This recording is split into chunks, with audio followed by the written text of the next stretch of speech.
नया कुछ करते हैं तो फिर आगे का हिसाब आपको भोगना पड़ेगा, ध्यान रखना। ऐसा नहीं है कि आपको भोगना नहीं पड़ेगा।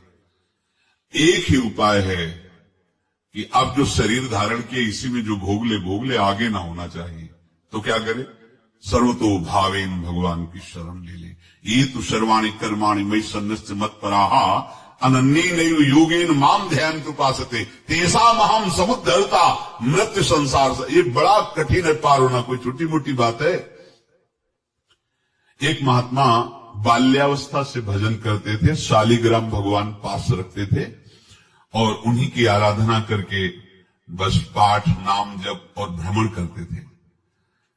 यौवन अवस्था थी, गंगा जी के किनारे अपने ठाकुर को विराजमान करके स्नान करने के लिए कपड़ा ही उतार रहे थे कि 90 लोग आ गए, भाला तलवार सब, मारो मारो इसको मारो, घेर लिया। तो उन्होंने हाथ जोड़कर कहा, हमने क्या अपराध किया? कोई सुन ही नहीं रहा। तो उन्होंने कहा, मार तो डालोगी ही आप 90 लोग, हम कोई अस्त्र शस्त्र तो लिए नहीं, एक बार हमें गंगा में डुबकी लगा देने दो और अपने ठाकुर को स्नान करा देने दो, फिर इसके बाद आप मार देना। भगवत इच्छा से लोग रुक गए, स्नान किया और अंदर से प्रार्थना की, प्रभु ये क्या लीला है आपकी? आपके सिवा मेरा कोई है नहीं और ये मुझे मारना चाहते हैं। तो भगवान ने, जानते हो क्या कहा उनके अंतर में? तुम मेरे में ध्यानस्थ हो करके शरीर को छोड़ो, ये लोग मारेंगे। ये मेरे भजन का फल है कि तुम्हें 90 जन्म नहीं लेना पड़ेगा। एक ही जन्म में 90 मिलके, तुमने 90 हिंसा की थी पूर्व में, तो तुम्हें 90 बार जन्म लेना होता और एक एक करके मारते। ये मेरे भजन का प्रताप है कि एक बार में ही 90 का हिसाब हो जाएगा। तुम आंख मूंदो, मेरे ध्यान में मगन रहो, मेरे प्रताप से तुम्हें कोई चोट नहीं होगी और स्वाभाविक मूर्छावस्था में प्राण तुम्हारे छूट जाए। ऐसा ही हुआ, ऐसा हुआ।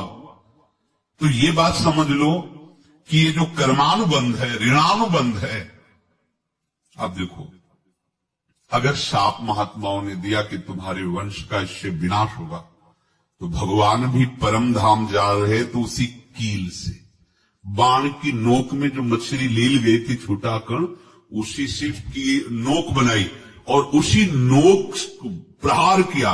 भगवान के श्री चरण में वही बाण की नोक लगी और भगवान ने स्वीकार किया ना।